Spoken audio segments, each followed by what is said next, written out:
This is the final part in a series I've been doing on how each of the elites rule their territory in Hell, primarily how each of the princes rules and perhaps even conquered their ring. While we discussed the Pride Ring in the first part of the series, I focused more so on how the Overlords control the Pride Ring below Lucifer, as at the end of the day, he is more than just a prince of the Pride Ring, but also the king of all of Hell, and likely leading the plans to conquer Earth as well. With that in mind, it made sense to save him for last. While Satan and Lucifer are often considered the same person in various schools of thought, in others they are considered distinct entities as well, and have different historical roots before getting mixed up in Christianity. While both have been considered the devil, the differences in the lore for Satan versus Lucifer have led to largely different interpretations of the devil as Lucifer, including more sympathetic ones than those as Satan. Satan appears in the Old Testament of the Bible under various roles. The earliest mention of him within the Bible appears to be in the book of Job, which is considered to be older than the book of Genesis itself, where he is referred to as Ha-Satan, or the adversary. His portrayal here could be seen as one that is rather innocent, a child of God's who God allows to test Job, teaching both Job and this Ha-Satan important lessons. Later depictions of him are as an executioner subservient to God, punishing people on his behalf. Lucifer, on the other hand, has the inspiration from its character taken from none other than the planet Venus, which ancient cultures knew as the morning star. Venus shines most brightly in the morning just as the sun rises, not being seen in the night, and it becomes its brightest just as the sky begins to light up, only disappearing as the sun finally comes over the horizon to conceal all of the stars. Many ancient myths and legends were inspired by the way that the stars and planets moved and seemingly interacted with each other, such as this. Venus's morning star routine inspired stories of it being God's favorite star, with God generally being represented by the sun.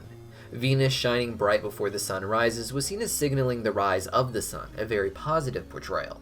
Other cultures, however, took more negative approaches to the story, with Venus attempting to outshine the sun, but ultimately failing. The idea that Satan and Lucifer are the same figure was popularized by Isaiah 14 of the Old Testament, where a prophet describes a Babylonian king who has fallen into disgrace, priding himself as above God in a way that shames his people and has hurt the Hebrews. This passage describes the king's tyranny in several ways, one of which being comparing it to the story of Venus.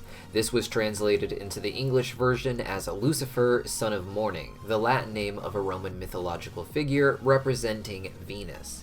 But the original text referred to it as Hillel ben Shahar. Hillel ben Shahar seems to be a reference to an Ugaritic myth that would have been well known in the area, and as implied by Isaiah 14, is one about Venus trying to outshine the sun.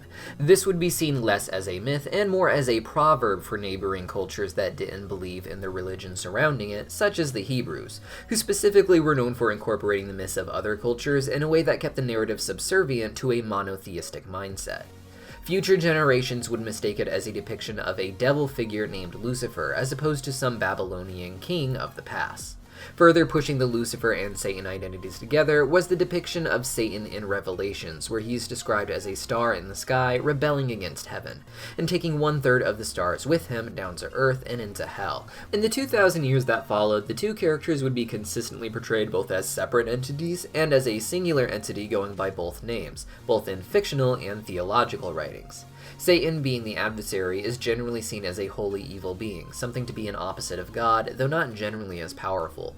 Through the roots of Lucifer, however, the devil has often been portrayed as a more well-meaning and sympathetic character, drawing inspiration from similar legends, both derived from the Venus narrative and also just sharing thematic similarities, such as those that portrayed mythological entities giving humans gifts from the gods.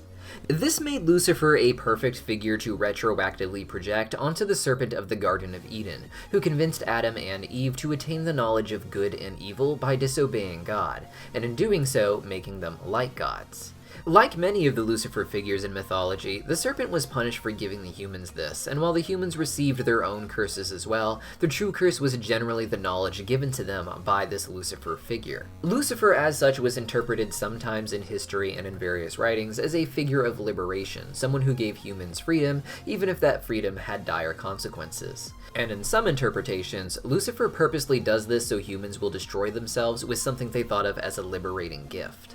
This is an evil sense of freedom, if you will, one that Lucifer can claim to actually be the most noble, priding himself as being greater than God by setting God's creations free from their blindness. And this is what has inspired the depictions of Lucifer as such a complex character, not just in Hazbin Hotel or modern media, but throughout history as a whole. To accept the premise of Lucifer, you have to accept the idea that with 100% freedom, humans would only ever enslave themselves in increasingly sad ways. This is how Lucifer rules not just the Pride Ring itself, but all of Hell. While the other princes have stricter control over the species that inhabit their rings, it is only possible because Lucifer lives by an anything goes philosophy. In that world, the people with the most power immediately take control, and Lucifer argues that he would be interfering with the freedom of the princes to restrict the laws that they place on the people. As for his own ring, with the idea of absolute freedom, he would leave it for the sinners to rise up and essentially take care of themselves, leading to the overlords enslaving much of the population. God has no interest in hell. However, in priding himself as above God, the only thing that really matters to Lucifer is the human souls that end up there. His endgame is to rule over Earth, and having that, God would not receive any more perfect souls in heaven, as he would make sure that every single human soul ever born would become corrupt. In hell, he tries to position himself as being better than God by creating a system that has more freedom than not just heaven, but also Earth. Hell is the absolute idea of American freedom in its most terrifying form. With no restrictions on what you are allowed to consume, everything addictive floods the markets, with no laws threatening to imprison them for it. The lack of laws would make it hard to stop any big business from collapsing, as there would be no interference or oversight from Lucifer. As long as the entity did not threaten to become bigger than Lucifer himself, then Lucifer could trust that it was good for him, as humans had already proven themselves to be the absolute best at farming their own humans on Earth. In Hell, the goal for most people below Lucifer is similar to Earth, to just get a better life. For this to work, economies have to grow and resources have to be extracted from Hell. After industrialization and control of Hell's natural resources, the goal becomes milking those resources as much as you can for your own growth. The more money you let your employees have, for instance, the less you have for yourself, and thus the less you've grown as a business. Thus, the best thing you can do for your business is create a system where you get as much wealth out of every person as you can, both customer and employee, with them getting as little as possible out of the exchange. It is too obvious to keep people at a low pay, as history has shown that people will always rebel for better conditions, so the goal becomes finding ways to keep the Earth-born sinners, as well as the natives, thinking that their pay is not too little. This is done first by giving them the money they want, but then by raising the cost of living. I talked previously when discussing Mammon in the Greed Ring how inflation can be one way to achieve this, but another way is to create more and more fabricated needs for your population. In addition to the needs of food and water, the absolute freedom of Hell allows overlords to push addictions onto its people that they are stuck with for life, which for an immortal person would be all of eternity, with them having to work more and more to pay for increasingly expensive addictions on top of their real basic needs. The regulations in Hell are so lax that Lucifer has lost his legal battles against Mammon about the obvious creative infringement behind his theme park. Lucifer pushes a system so free that even he can be victimized in it by someone of lower rank.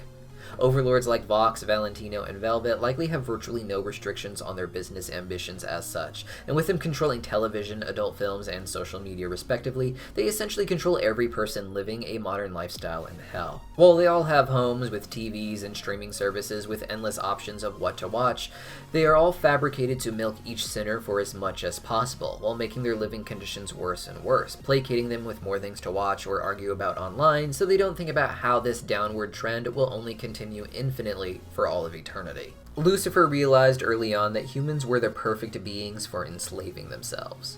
While he has influenced Earth's development quite a bit in the show, from what we can infer, it has led to the present era where we are in real life today, where we are told we have more freedoms than ever before, more freedoms are coming, with all this overabundance of disgusting food, pharmaceutical drugs, alcohols, and increasingly propagandized entertainment. Each of these things being designed to always eat up just enough of your income that you can never rise out of your situation, needing to always pay for your monthly subscription services and addictions. And in allowing an even greater sense of freedom in Hell, Lucifer has managed to enslave the people, letting them all think they're having one hell of a party while they work their lives and eternities away. And through all this, Lucifer will be able to pride himself as being above God, liberating God's creations from ignorance, and yet proving that they are so inferior that they could only ever create a system that causes each of them their own perfect misery. Lucifer has created the perfect hell, the one where human souls naturally put themselves in the situation that they hate the most. But what do you guys think?